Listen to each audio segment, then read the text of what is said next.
본 말씀을 통해서 깊이 저장된 말씀의 효력이라는 제목으로 할 말씀 증가하겠습니다. 음식물에서 미생물이 효소를 이용해서 분해를 하는데 우리 생활에 유용하게 사용되는 물질이면 발효라고 하고 악취가 나거나 유해한 물질이 만들어지면 그걸 부패라고 합니다. 발효된 것이 잘 익는 과정을 숙성이라고 하는데 이 숙성된 음식은 그렇지 못한 것보다 훨씬 더 좋은 맛을 내게 됩니다. 하나님의 말씀은 우리 영혼의 양식과 같아서 우리가 매일의 만나와 같이 우리가 섭취할 우리의 먹거리입니다. 그런데 그 말씀이라도 우리 안에서 묵상의 과정을 거쳐서 숙성이 되면 더 큰 능력을 나타낸다는 겁니다. 이 말씀이 깊이 내려가고 깊이 저장되면 그러한 효과가 나는 겁니다.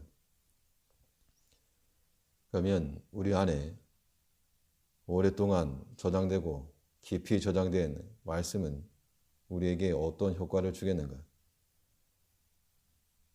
본 말씀을 통해 살펴보면 먼저서 이 묵상하여서 깊이 저장된 말씀은 성도의 산 소망이 된다 그랬습니다.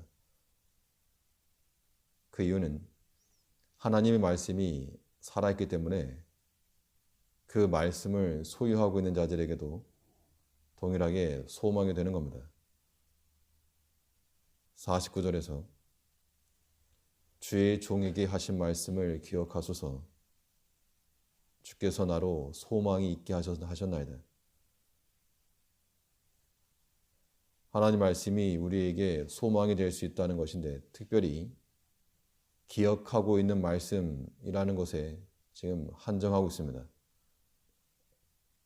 49절에서 주의 종에게 하신 말씀을 기억하소서.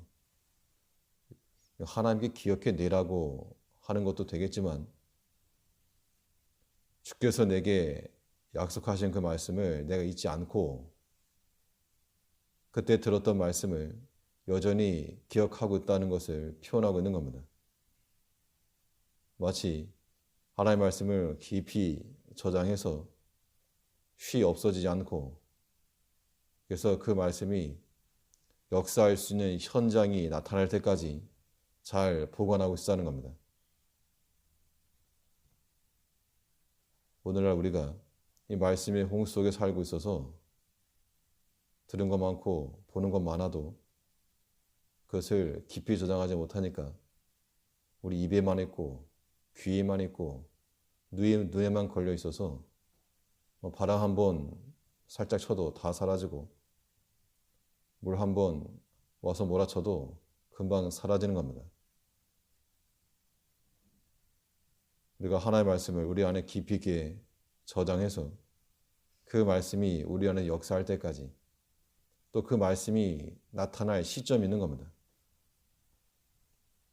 우리 안에 저장 창고와 같이 하나님의 말씀 보관해 놓았다가 그때 필요한 말씀을 꺼내서 그 말씀으로 사는 것, 그것이 우리의 소망인 겁니다. 하나님의 말씀을 많이 듣고 알아도 저장해 놓지 않고 보관하지 않으면 없는 것과 다를 바가 없는 겁니다. 많은 수입이 있어도 빠져나가는 것이 많으면 적은 수입이라도 절약하는 것만 못할 수가 있는 겁니다. 하나님의 말씀은 우리 삶에서 실제로 사용하라고 주신 건데 우리가 그것을 제대로 놔두지 않으면 다 없어지고 마는 것인 만큼 우리가 보고 듣고 또 들은 말씀에 대해서 좀 더 깊이 있게 저장해 놓고 묵상해서 그 말씀이 큰 능력으로 나타날 때까지 마치 숙성된 음식이 좋은 맛을 내는 것 같이 하나님의 말씀 그 자체도 귀한 것이지만 더 깊은 곳에 저장하고 묵상하여서 더 큰 능력으로 나타날 수 있도록 말씀을 잘 관리하는 것, 이것이 우리의 소망이 되어야 되겠습니다. 우리 하나님의 말씀을 우리가 깊이 있게 묵상하면 그 말씀이 우리 성도의 위로가 된다 그랬습니다. 하나님의 말씀은 우리가 당하는 곤란한 상황 중에 위로가 될 것이라고 50절 보면 이 말씀은 나의 곤란 중에 위로라. 주의 말씀이 나를 살리셨음이니이다. 이 말씀은 이라고 하는 것은 앞에서 주께서 주의 종에게 하신 말씀, 이미 들었던 그 말씀을 기억하고 있었던, 소망을 삼고 있었던 그 말씀이 지금 이 곤란한 상황 가운데서 위로가 되었다는 겁니다. 우리 삶 가운데서 곤란한 때가 한두 번이 아닌데 매일같이 우리를 곤란하게 만드는 상황은 발생합니다. 그때마다 어떻게 할 것인가? 우리 안에 깊이 저장되었던 그 말씀을 꺼내서 그것으로 소망을 삼고 그거 보면서 위로를 삼고 그것이 우리 영혼을 살리는 길이 되는 겁니다. 우리가 음식물을 먹지만 그 음식이 우리 몸에 들어와서 소화된 그 음식이 영양이 되어서 우리의 힘을 주고 에너지를 주는 것처럼 우리 하나님의 말씀을 보고 듣고 읽고 하는 것은 그 자체로서가 아니고 그 말씀이 우리 안에 들어와서 소화가 되고 녹아지고 이런 과정을 거쳐야지만이 우리의 힘이 되고 우리를 살리는 게 된다는 겁니다. 다 빠져나가 버리면 우리가 먹은 음식이 다 빠져나가는 것 같이 도리어 우리를 곤란스럽게 만드는 겁니다.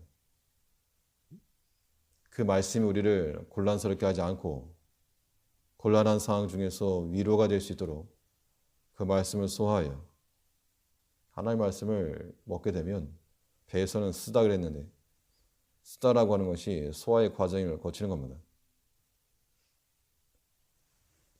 우리를 괴롭게 만드는 그런 곤란한 일일지라도 해결할 수 있는 말씀이 있으면 전혀 두려워할 게 없습니다. 우리가 몸이 아프면 다 괴롭지만 치료약이 있는, 그래서 감기 정도는 치료약이 있기 때문에 그런 것 때문에 우리가 고민하거나 두려워할 필요는 없고, 왜냐하면 처방만 잘 받으면 되니까. 우리 영혼에서 우리 영적인 면으로 우리가 괴로움이나 염려나 근심이 우리 영혼을 파고 들어올 때 막아낼 방법이 없으면 우리가 근심하겠으나 그 곤란한 상황에서 우리가 당황하지 않을 수 있는 방법이 주어진 겁니다. 그 방편이 우리에게 이미 주신 그 말씀인 겁니다. 50절에서 이 말씀은 나의 곤란 중의 위로라. 주의 말씀이 나를 살리셨음이니이다. 내게 위로를 주지 못하고 나를 살리지 못하는 말씀은 없는 것과 같다는 그 마음을 가지고 우리가 그 말씀을 들을 때나 읽을 때나 혹은 말할 때 우리 안에 저장해 놓았다가 그 말씀이 나타나될 때 그 말씀으로 드러내고 반응할 수 있는, 우리가 하나님 없는 그런 무신한 자와 같이 반응하지 않고 주의 말씀을 따라서 살 길을 택해야 되겠습니다. 우리가 때로는 있고 순간적으로 우리의 정체성을 잃어버릴 때가 있어도 다시금 회복하고 금방 돌이켜서 우리 마음에 위로가 되고 안정이 되고 또 평안이 되는 그 말씀의 불을 밝혀야 됩니다. 어떤 경우라도 하나님의 말씀으로 진정이 되고 또 생명의 길로 나아가는 그 말씀을 나의 소망으로 삼고 나의 위로로 삼아서 그 말씀으로 인해 살아가는 하나님의 백성들 되어야 될 줄 압니다. 기도하겠습니다.